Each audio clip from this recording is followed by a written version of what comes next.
Também é uma grande honra, um grande privilégio, né, estar ocupando o púlpito dessa casa de Deus, especialmente, né, numa época, num momento como esse, um momento de início de ano, né? Mas antes disso, deixa eu saudar a igreja com graça e paz, amém?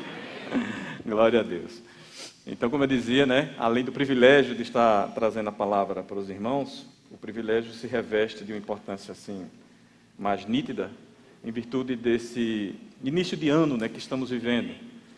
A gente sabe que início de ano marca início de novas estações, não é verdade? Marca início de novas temporadas, marca início de algo novo que vai acontecer nas nossas vidas. E Deus já sabe e vai revelar para cada um de nós, eu creio. Amém? Queria que você baixasse suas cabeças, se a gente possa estar orando. Obrigado, Senhor, por essa noite abençoada, Pai, por essa igreja tão preciosa, meu Deus, essa agência do reino aqui na terra. E também pela unção de ensino, meu Deus, que repousará sobre as nossas vidas nessa noite, nos instruindo e nos levando a ser varão perfeito. Te agradecemos, meu Deus, e cremos que não sairemos da forma que entramos, mas sairemos acrescentados pela Tua palavra e pela Tua unção, em nome de Jesus, agradecemos. Então, como eu falava, irmãos, é bem interessante o início do ano, o início de uma temporada, porque nós fizemos algumas avaliações, né? Nós fizemos alguns projetos, e o ano começou, amém? Vamos colocar esses projetos agora em ação, não é verdade? Uma coisa que me chamou muita atenção, se não me engano, no dia 30 de dezembro, quando o nosso pastor Humberto foi ministrar a palavra, acho que no culto da tarde e da noite, se não me engano, ele ministrou os 3 cultos. Mas uma coisa que ele chamou a atenção da igreja é que ele veio com uma roupa diferente. Ele disse, eu já estou com a roupa de 2019, não foi verdade? Ele botou um paletó bem bonito, uma gravata, que normalmente ele não usa essas vestimentas, né? E anunciou para a igreja que ele já estava vestido para a temporada que iria se iniciar. E aquilo me inspirou muito, e a palavra que eu gostaria de trazer para vocês nessa noite é sobre novas vestes. Amém? Então vamos ver o que é que o Senhor nos instrui, né? Nos orienta sobre essa questão de novas vestes.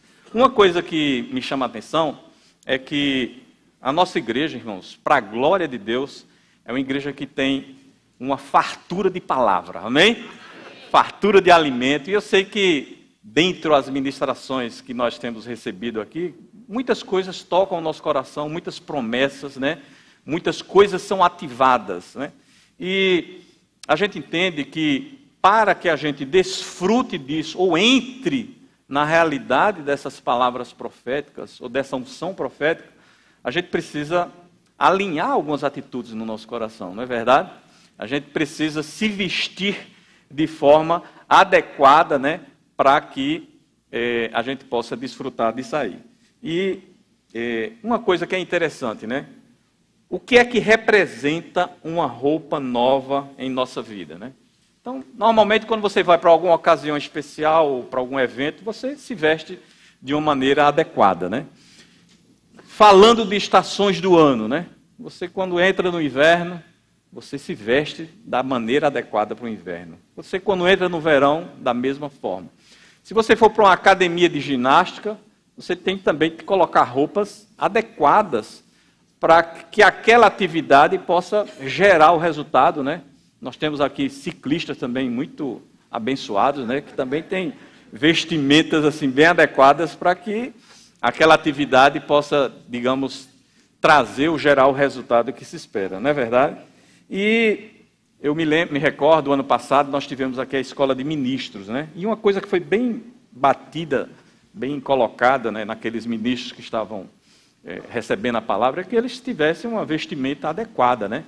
Inclusive, nós tivemos a oportunidade de trabalhar como monitores, né, e algumas pessoas aqui, e a gente era bem cri-cri, né? Ficava ali olhando, organizando, para que aquilo fosse forjado na vida daquelas pessoas, e elas entendessem a importância, né, de se trajar adequadamente, de representar o reino que elas iam passar agora a representar como ministros, né? E isso é uma coisa bem interessante. Uma coisa que chama a atenção também é que as vestes, do ponto de vista de Deus, elas são bem emblemáticas, né? Há um significado bem interessante nessa questão de vestimenta. Um ponto que eu queria destacar, que as vestes podem carregar a unção. Interessante, né? Se a gente se lembrar, por exemplo, daquela passagem da mulher do fluxo de sangue, a gente viu que ela tocou a orla das vestes, e ali ela pôde receber a cura, né? Se a gente vê também aquela passagem ali de Atos, né? Quando os lenços e os aventais de Paulo eram levados pelos discípulos e efetuavam curas extraordinárias, e até os espíritos malignos, né, saíam, né, daquelas pessoas possessas por uma simples colocação de uma peça de roupa, né? Outra coisa que me chama a atenção também é que as vestes, em alguns momentos, alguns trechos das Escrituras, elas representam arrependimento, né? Então, quando as pessoas estavam arrependidas, o que é que elas faziam? Se vestia de uma roupa de saco, alguma coisa dessa natureza, e jogava cinza sobre ela, e ali denotava para aquelas pessoas que estavam ao redor que elas, de fato, estavam arrependidas, né? Outra coisa também que eu gostaria de destacar é que vestes pode até causar ansiedade nas pessoas, né? Lá em Mateus, né, Jesus adverte: não andeis ansiosos sobre o vosso corpo, sobre o que a vez de vestir. Então, isso nas pessoas, né, creio que até na época de hoje, isso gera ansiedade. Poxa, eu preciso me vestir adequadamente, eu preciso estar bem representado, né, nos ambientes, né, que eu porventura circulo. E uma coisa que a gente começa a perceber é que esse entendimento natural sobre vestimentas, ele tem algo a nos ensinar no reino do Espírito. Amém? Então há algo nessa questão de vestes que reflete no mundo do Espírito. E aí a gente vai perceber ao longo dos textos que a gente vai visitar, é que atitudes nossas, escolhas nossas e comportamentos nossos vão no mundo do Espírito significar algum tipo de vestimenta. Amém? No reino do Espírito, algo que a gente faz aqui no mundo natural vai ser traduzido de alguma forma, vai ter uma significância, e isso vai ser notado a nível de vestimenta, vai ser perceptível no mundo do Espírito. E o primeiro tipo de veste que eu queria estudar com vocês nessa noite são as vestes para nós nos tornarmos aceitáveis a Deus. De que forma Deus nos aceita?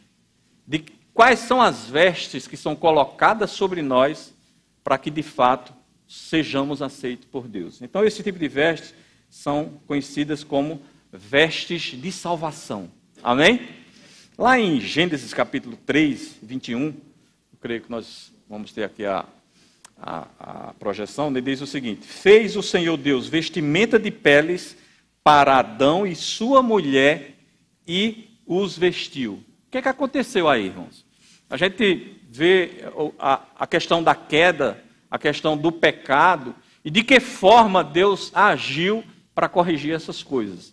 E o homem, né, na sua insensatez, ele achou de providenciar vestimentas de folhas de figueira. Ele achava que alguma obra que ele fizesse ia garantir a salvação. Mas, pelo texto, a gente viu que esse tipo de vestimenta não era aceitável a Deus, porque lá em Efésios capítulo 2, versículo de 8 a 9 diz: porque pela graça sois salvos, mediante a fé, e isto não vem de vós, é o quê?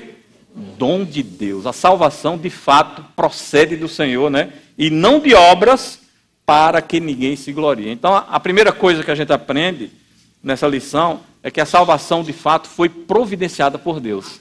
Amém? Glória a Deus. E outra realidade é que sem derramamento de sangue não há remissão de pecados. Não é verdade? Lá em Hebreus 9, 22, com efeito, quase todas as coisas, segundo a lei, se purificam com sangue, e sem derramamento de sangue não há remissão. Aquelas roupas de figueira não tinham finalidade, porque tinha que ter sangue envolvido. né? Deus já estava de uma forma, como uma sombra, como uma figura, sinalizando para o sacrifício perfeito que ali viria, não é verdade? Veja também Levítico 17:11, que diz: porque a vida da carne está no sangue, eu vos tenho dado sobre o altar para fazer expiação. O quê? Cobrir, né? Reconciliar pela vossa alma, porque é o sangue que fará expiação em virtude da vida. Amém? Então, de fato, era necessário que houvesse essa figura do sangue, a vida para cobrir aquela morte espiritual, não é verdade? E aí, a primeira coisa que a gente entende é que, mesmo Deus tendo providenciado essa vestimenta de salvação, era necessário para o homem recebê-la, amém? Ele tinha que receber, ele tinha que aceitar, né, essa dádiva, esse dom de Deus. Lá em Isaías 61:10 diz: regozijar-me-ei muito no Senhor, a minha alma se alegra no meu Deus, porque me cobriu de vestes de salvação e me envolveu com um manto de justiça, como noivo se adorna de turbante, como noiva que se enfeita com as suas joias. Irmãos, chegou um tempo de a gente começar a se alegrar com a salvação. Chegou um tempo da gente começar a se regozijar com o status, com a situação que a gente tem vivido. Porque não somos mais perdidos, amém? Somos salvos, somos eleitos, somos santos e somos amados por Deus, amém? E o profeta Isaías diz: regozijar-me-ei como? Muito. Tem que ser com exagero mesmo, como o nosso pastor Humberto tanto enfatiza aqui, né? Temos que ser exagerados em nos alegrar pela salvação que Deus nos deu. Veja lá em Zacarias também, 3:4, sobre esse mesmo tema que diz: tomou este a palavra e disse aos que estavam diante dele: tirai-lhes as vestes sujas. A Josué disse: eis que tenho feito que passe de ti a tua iniquidade e te vestirei de finos trajes. Então, irmãos, no mundo do espírito hoje, existe uma fina vestimenta sobre a vida de cada um aqui. Você hoje há um reconhecimento especial no mundo espírito sobre a sua vida. Pesa sobre a sua vida vestes de salvação e manto de justiça. E isso é perceptível no mundo espírito porque você fez uma escolha. Você decidiu crer e aceitar na palavra de salvação. Então você está hoje no mundo espírito devidamente vestido e devidamente aceito por Deus. Glória a Deus. E a gente precisa se alegrar e nos regozijar demais sobre isso. Amém? Uma coisa que é interessante, né? É que essas vestes de salvação, elas são, inclusive, comparadas a vestes matrimoniais. E tem uma coisa interessante. Ela impede que o maligno lhe toque. Às vezes o maligno quer agir de determinada forma, mas a palavra de Deus diz que aquele que nasceu de Deus o guarda e o maligno não lhe toca. Há um sinal sobre a sua vida, há um sinal do próprio sangue de Cristo sobre a vida de cada um de nós. Amém? Glória de Deus. A atitude de colocar vestes também denota uma mudança de posição, não é verdade? Uma coisa que chama, é como uma mudança de estado, né? Lá na parábola do filho pródigo, lá em Lucas 15:22, a gente pode perceber o seguinte, quando o texto diz: o pai, porém, disse aos seus servos: trazei depressa, diga depressa. A atitude foi instantânea. Trazei depressa. Qual roupa? A melhor roupa. Vestiu e pondo-lhe o quê? Um anel no dedo, né? Sinal de autoridade, e sandálias nos pés. Veja que quando aquele filho voltou para a casa do pai, né? Papai, cheguei e tal, houve aquela movimentação ali. A primeira reação do pai foi o seguinte: primeira coisa, tem que mudar a roupa desse menino. Ele não está vestido adequadamente para o estado agora que ele tem, que é o estado de herdeiro e de filho. Amém? Então vá se vendo como Deus lhe vê agora. Amém, irmão? Glória a Deus. Irmãos, agora uma coisa que é bem interessante: pesa sobre nós a responsabilidade com a ajuda do Espírito Santo, de manter essas roupas. Amém? Uma coisa é você receber, diga, uma coisa é receber. A outra é manter. Então pesa sobre nós, de fato, a responsabilidade de manter essas vestimentas de salvação. Vamos ver lá em Apocalipse 16:15, que diz assim, ó: eis que venho como quem vem o ladrão. Bem-aventurado aquele que vigia e guarda as suas vestes, para que não ande nu e não se veja a sua vergonha. Andar nu faz-nos lembrar o quê? Aquela condição original, não é verdade? Então, se não vigiar e se não guardar, pode-se andar nu. E aí você volta para uma condição de não ser aceitável diante de Deus. De que formas, irmãos, a gente pode vigiar e guardar as nossas vestes? A primeira forma, mais básica, está aqui hoje. Vocês estão fazendo que é vir para a igreja. Amém? Aqui você está sendo alimentado, você está sendo instruído, você está sendo abençoado, você está louvando, você está adorando, você está num ambiente favorável para que suas vestes se mantenham. Amém? Mas não é só isso. Você precisa ter uma vida devocional com Deus. Você precisa ter cuidado com as suas associações. Você precisa ter cuidado com aquilo que você vê, com aquilo que você ouve. Não é verdade? Então isso é o que? É vigiar o quê? As vestes. Para que a gente não seja encontrado nu, né? Desprotegido.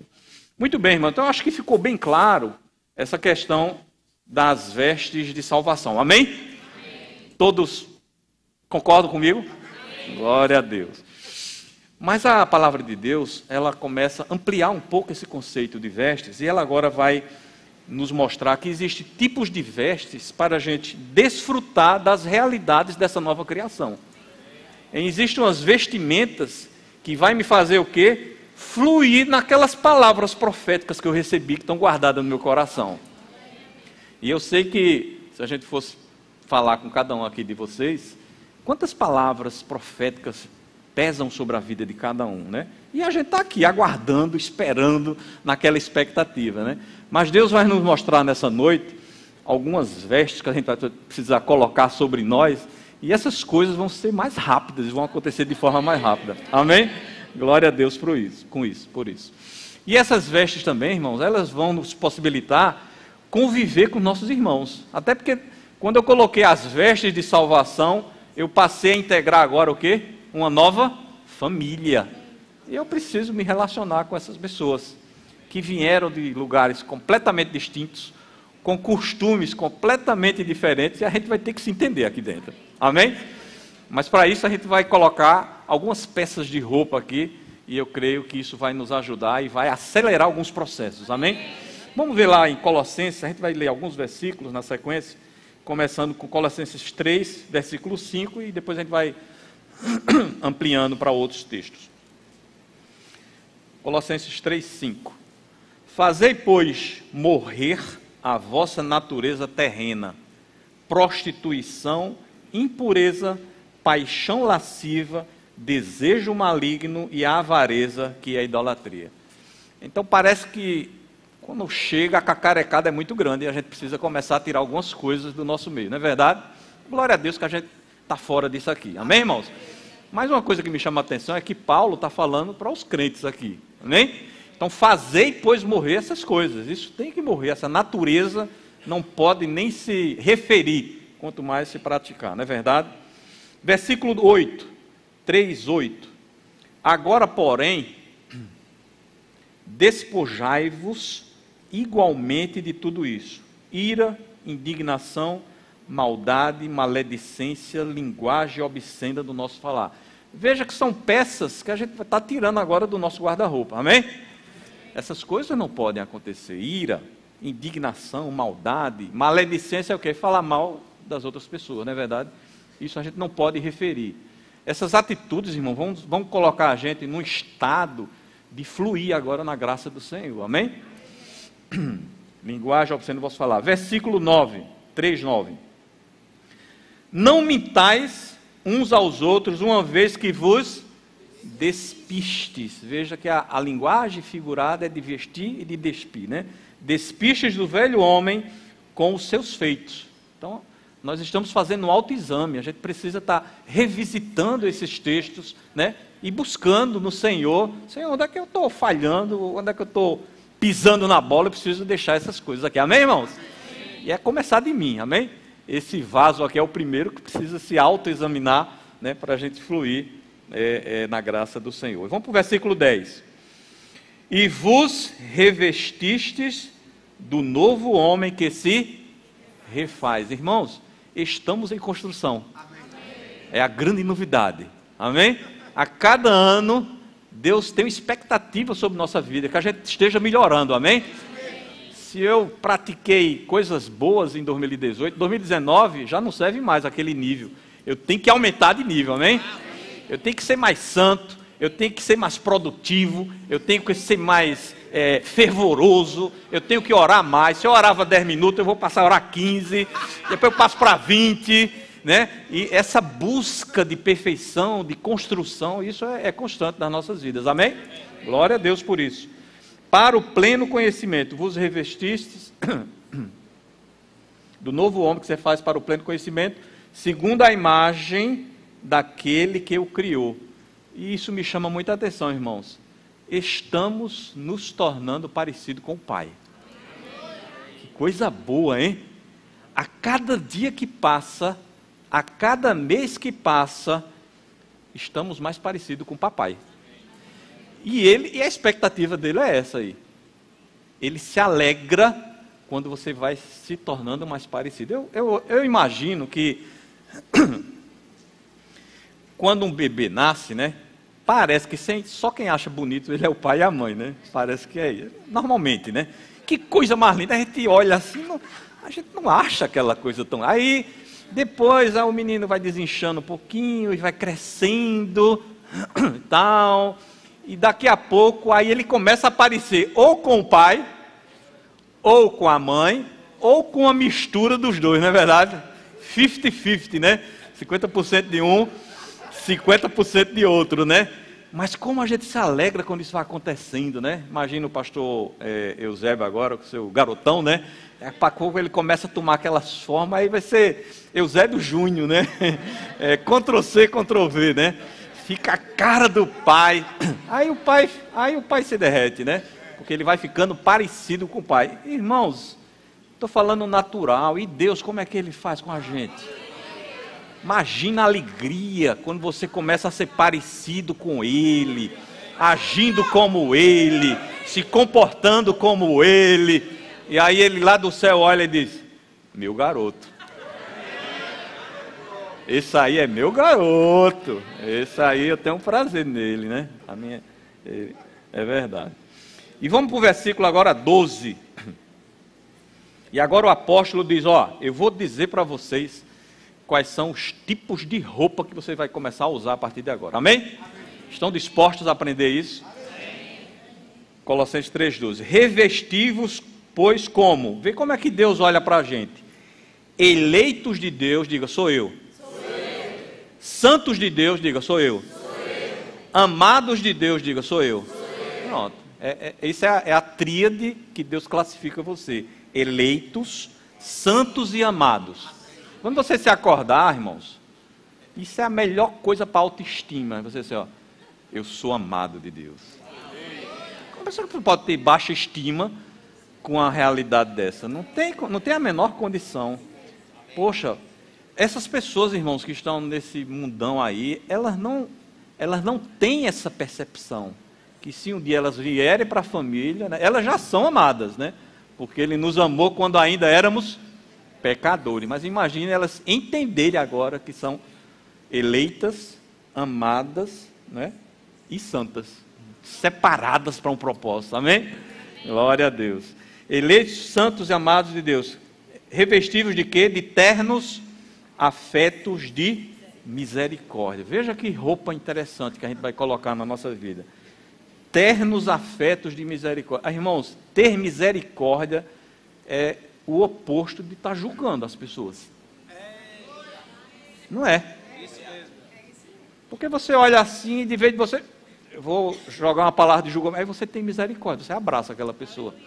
ela é digna de misericórdia. Quando você fez isso, lá no mundo do Espírito, uma roupa de misericórdia foi colocada sobre sua vida. E aí algumas coisas vão começar a acontecer, presta atenção. Revestivos de quê? De bondade. É o padrão.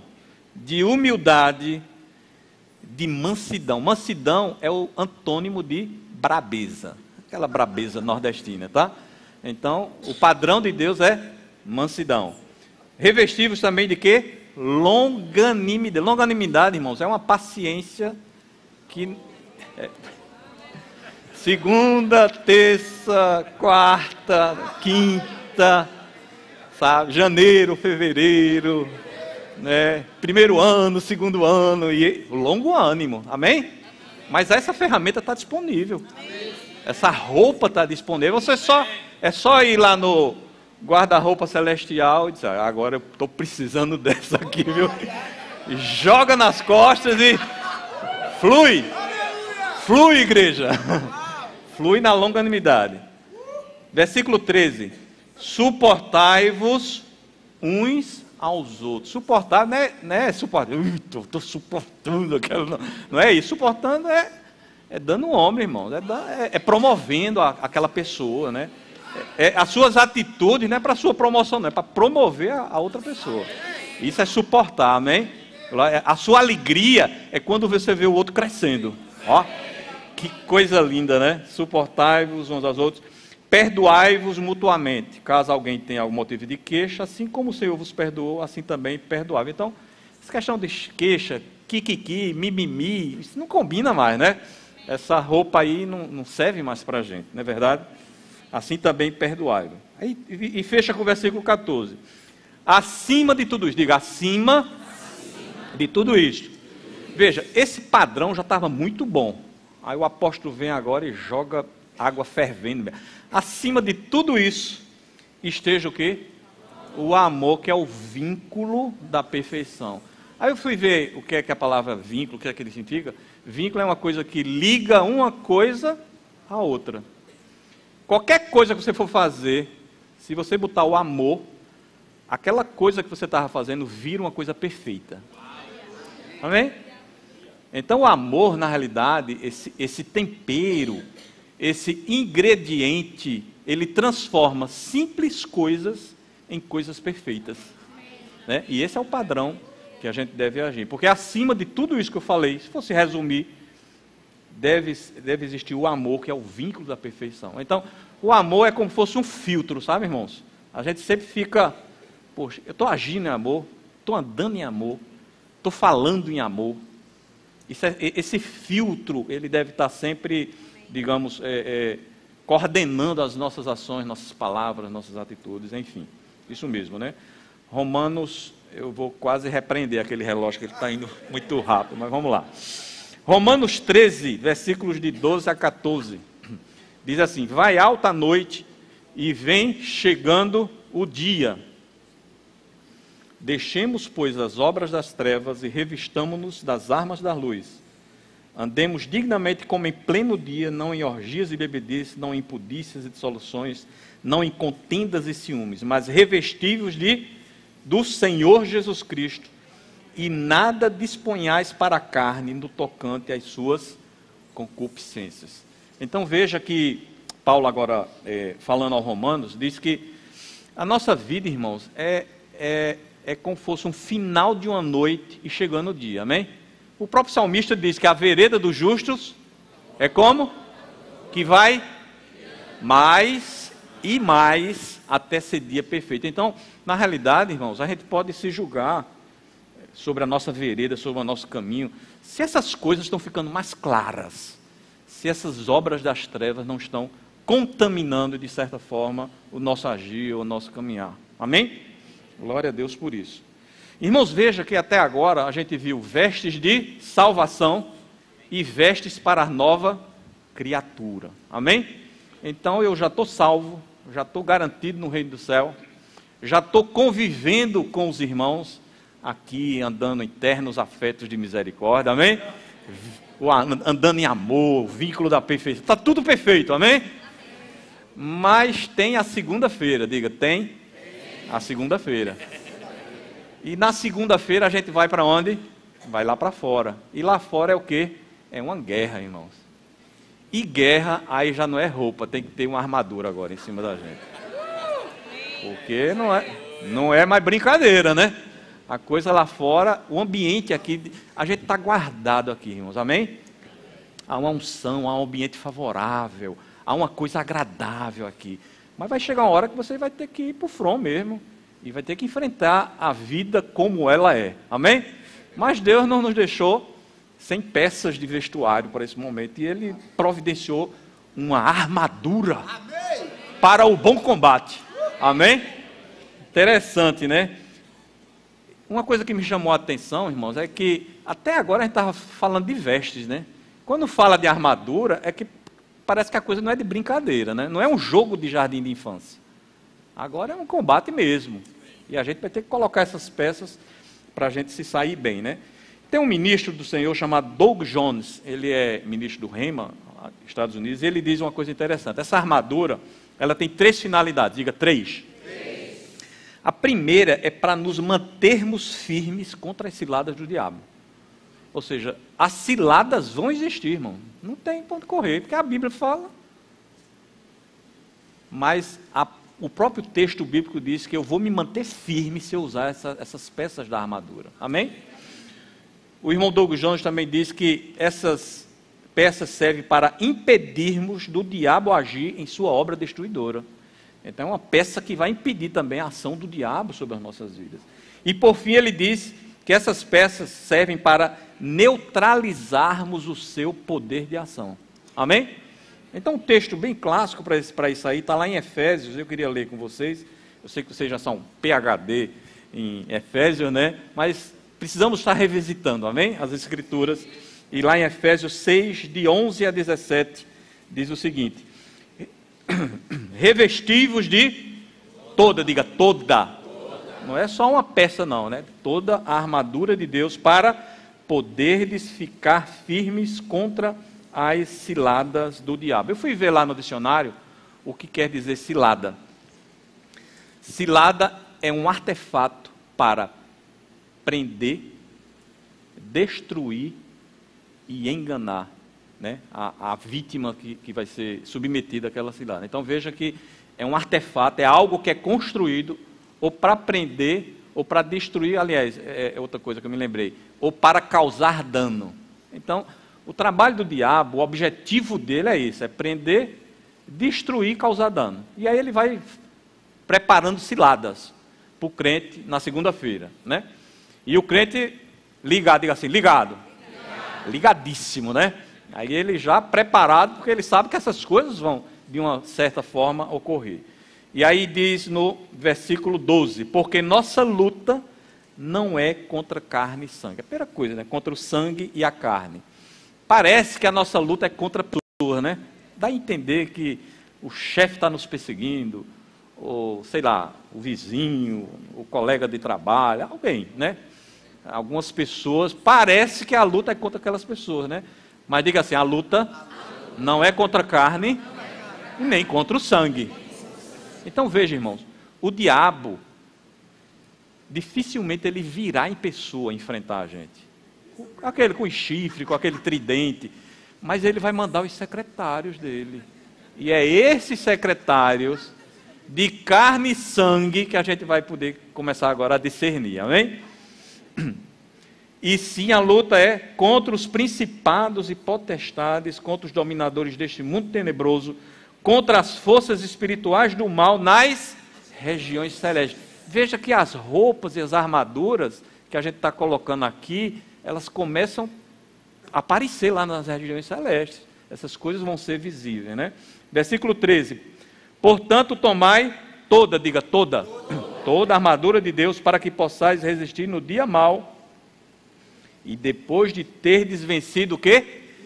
Tudo permanecer abalável. Irmãos, saiba que a luta que você está enfrentando, porventura agora, você já é vencedor. Está escrito aqui. E não só essa, as lutas que porventura se levantarem sobre sua vida, de todas as elas você já é vencedor.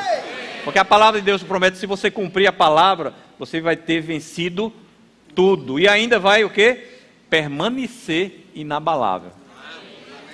Permanecer inabalável, irmão, é como o pilar de um viaduto, daqueles bem... Pode passar a onda, o carrete em cima, ele nem se move, ele está ali. Essa é a figura do crente que está devidamente vestido com a armadura de Deus. Aí vamos para uma parte bem prática. Versículo 14. Estais, pois, como? Firmes. Veja que a gente não precisa estar batalhando espiritualmente, amém? A nossa posição é só estar o quê? Firme. Firme ali, ó, tranquilo. Cingindo com a verdade. O que é cingir com a verdade? É trazer as emoções para a verdade. Então, irmãos, aquilo que porventura esteja abalando as tuas emoções, existe uma palavra de Deus cirúrgica para enfrentar isso aí. Amém? Naquela época achava que as emoções eram nessa região do intestino, né? Porque até hoje parece que isso tem uma certa significância, né? Quando a gente está meio emocionado, tem uma coisa que não funciona bem. Quando a gente está meio nervoso, tem uma coisa que não funciona. E o apóstolo Paulo imaginou que se colocasse um cinto da verdade às nossas emoções, né? Eu acho que isso tem um quê de verdade, porque muitas coisas vão descobrir ainda na área da medicina, viu? Sobre essa área aí. Concorda, pastor? Cingivos, né? Com a verdade, ou seja, traz as emoções para a verdade. Vestindo também o quê? A couraça da justiça. O que é isso, irmão? É se blindar contra a acusação. Cada acusação que o diabo levantar sobre a sua vida, você se posiciona como justiça de Deus. E ainda rindo, né? Aquele que não conheceu o pecado, Deus o fez pecado, para que nele fôssemos feitos o quê? Justiça de Deus, irmão. Não pesa mais acusação sobre os filhos de Deus. Amém? Fica firme nisso aí. Calçai os pés com a preparação do Evangelho. O que é isso, irmãos? Isso eu entendo por revelação que as pessoas que porventura Deus colocar no nosso nível de influência, nós somos responsáveis por evangelizar elas. Então, sabe, a gente tem que ter cuidado com o sangue dos vizinhos, dos colegas de trabalho, dos colegas de escola, porque eles estão clamando por salvação. E você é a única luz que Deus colocou ali. Isso só vai acontecer quando você tiver calçado os pés do Evangelho. Eu me lembro da minha mãe, saudosa mãe, eu chamava ela de evangelista inconveniente, porque quando ela chegava, ela não respeitava nenhum momento, ela já ia evangelizando, sabe? E hoje eu começo a entender que ela estava certa, amém? Minha sogra também, sabe? Olha, situações completamente inusitadas, hospital, supermercado, e ela lá, folheto, evangelizando. E você, o que tem feito sobre as pessoas que estão debaixo do seu nível de influência? Do alcance da sua posição geográfica, da sua rua, do seu prédio, do seu condomínio. Então, preste atenção, viu? Nossa igreja tem VEC, né? Parece que esse ano vai ter VEC e tal. Preste atenção e vamos fazer aquilo que é preciso, calçar os pés na preparação do Evangelho, né? Do Evangelho da paz. Irmãos, nós temos a receita para o que o mundo precisa. O mundo precisa de paz. E a paz de Deus está sobre as nossas vidas. E nós podemos levar para as pessoas. As pessoas precisam, elas estão angustiadas, estão depressivas, estão nervosas, estão ansiosas. E só a paz de Cristo pode resolver aquele problema. E quem é o embaixador dela? Diga, eu. Você tem capacidade para fazer isso, não é verdade? Versículo 16. Embraçando de que forma? Sempre, diga, sempre. O escudo da fé. Aí, irmão, estou falando para PhD em fé, né? Me perdoa, né? Palavra da fé, aqui vocês sabem muito isso, né? Escudo da fé, né? Então, tá aí, ó, segurando, embraçando o escudo, né? Quando vem alguma coisa que não esteja alinhado com a palavra, você se defende com o escudo. E eu pesquisando melhor, o escudo romano, ele tem um negocinho assim de lado, que ele engancha no outro escudo, e engancha no outro escudo, e sai enganchando e fica como se fosse um paredão. Então, quando a tua fé não tiver lá essas coisas, irmão, trava no escudo do teu irmão. Amém? E aí, ó, um bota para correr quantos? E 2. Irmão, e 3. Aí perde a conta, né? Então te associa, irmãos, com pessoas que levantem a tua fé. Sabe? Se você é um homem de fé, se você crê, te associa com alguém que crê mais do que você. Porque isso vai ser o quê? Vai ser estímulo, vai ser... vai forçar em você um padrão que você vai estar correndo atrás, amém? E vai fazer bem a tua vida, amém? Eu gosto muito quando eu estou com uma pessoa, às vezes eu falo uma palavra que não bateu, né? Acontece, acho que só acontece comigo, desculpe, viu, irmão? Uma palavra que não bateu, aí a pessoa vai já me corrige. Eu amo isso, sabe? Eita, realmente eu preciso agir dessa forma. Eu fico me policiando, né? Porque o crente tem que estar policiando aquilo que sai, né? Do coração que sai pela boca, não é verdade, irmãos?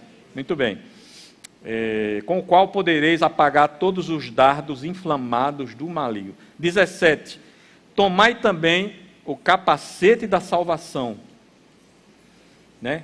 Então, capacete na cabeça, a mente, irmãos, é um campo de batalha, fértil.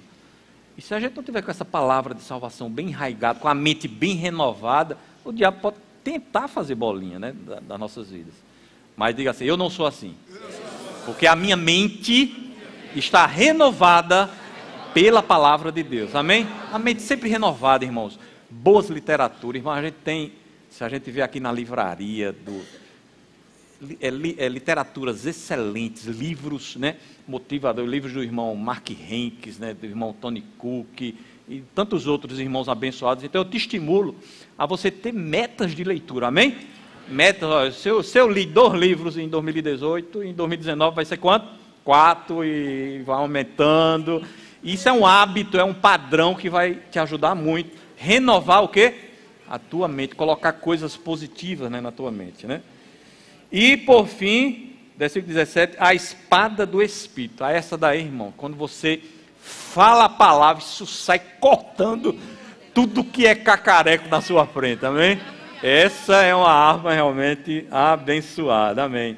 Então a gente viu, irmãos, até então, que nós temos vestes de salvação, diga, vestes de salvação, vestes da nova criatura, a armadura do bom combate. E existe uma última veste reservada para a gente, amém? Que são as vestes de incorruptibilidade. Então vai chegar um momento, irmãos, que esse corpo que é mortal vai ser revestido de imortalidade. Então, irmão, a gente já faz o que faz nesse corpo capenga. Imagina um corpo imortal, né? Você sair, pular num prédio de 20 andares, cair e está tudo bem. Não precisa de pastor de igreja. Ele vai estar de férias, férias milênicas. Ele vai estar de férias milênicas, né? E a gente só pulando dos prédios e evangelizando e correndo. Glória a Deus, né? E vai ser muito bom. E outra coisa também é que esse corpo vai se revestir de incorruptibilidade. Ou seja, ele nunca vai se desgastar ou se corromper, coisa dessa natureza. Vamos ver o que está isso lá em 1 Coríntios, capítulo 15, versículo 54. Diz assim: e quando este corpo corruptível se revestir de incorruptibilidade, e o que é mortal se revestir de imortalidade, então se cumprirá a palavra que está escrita: tragada foi a morte pela vitória. A morte é o último inimigo. Tem 2 soluções para ela. Ou a gente morre e passa a receber esse corpo na ressurreição, ou a gente vai ser arrebatado. Eu estou mais nessa segunda opção, amém? Chegar uma hora aí, se o pastor de igreja, os cálculos dele estiver certo mesmo, que eu acho que está, né? Nesses próximos anos, é nós. Amém, irmãos? Nesses próximos anos, quando você ouvir uma trombeta, que não é a trombeta normal do quartel, nem do batalhão, chegou. Amém? E aí diga assim, é a nossa hora. Aí a coisa vai pegar, viu? Amém. Eu queria chamar o grupo de louvor, por gentileza. E aí, irmãos, a gente viu que esse corpo, ele vai se revestir de imortalidade e vai se revestir de incorruptibilidade, não é verdade? Mas não fica legal a gente só com os corpos lá em cima, né? Então era bom jogar uma roupinha também nele, amém? Glória a Deus. E vai ser as últimas roupas que a gente vai receber, que serão as vestiduras brancas. Então, irmão, você já está com o corpo lindo, sarado e curado, e ainda jogar um manto branco em cima de você, irmão, eu vou te contar, vai ficar muita gente linda aqui nesse pedaço, como se diz, né? Então eu queria ver com vocês o que está lá. Isso vai nos inspirar muito, amém, irmãos? Em Apocalipse, capítulo 7, versículos de 9 a 12. O apóstolo João, né, está fazendo a narrativa, né, dos eventos escatológicos, daquilo que há de vir, e ele se depara com uma cena inusitada. Aí ele fala assim, no versículo 9: depois dessas coisas, eu vi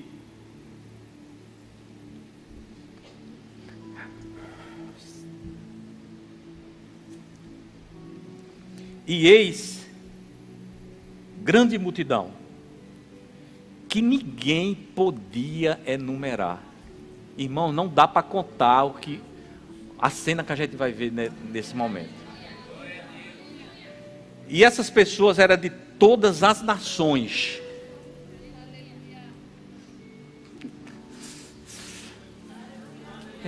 Então, valeu, irmão, a vida de cada missionário. Valeu a pena o trabalho que eles tiveram. Alguns pagaram com a própria vida, irmãos, mas valeu a pena, porque de todas as nações tinham representantes. Quem sabe que alguns de nós ainda não iremos para as nações, amém? E vamos ser responsáveis por essa colheita aqui.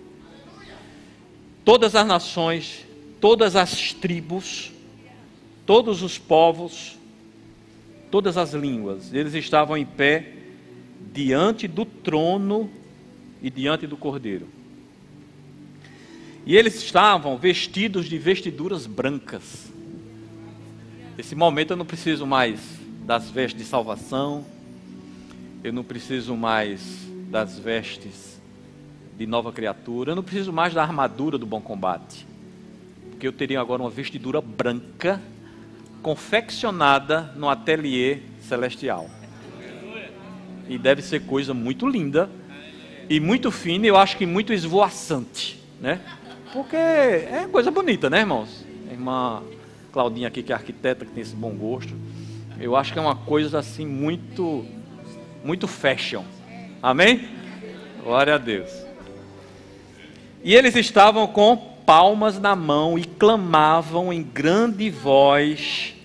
Eles não estavam falando baixinho não, sabe, irmão? Estavam literalmente gritando. Toda aquela multidão em pé, batendo palma e gritando o quê? Ao nosso Deus, que se assenta no trono, e ao Cordeiro pertence a salvação.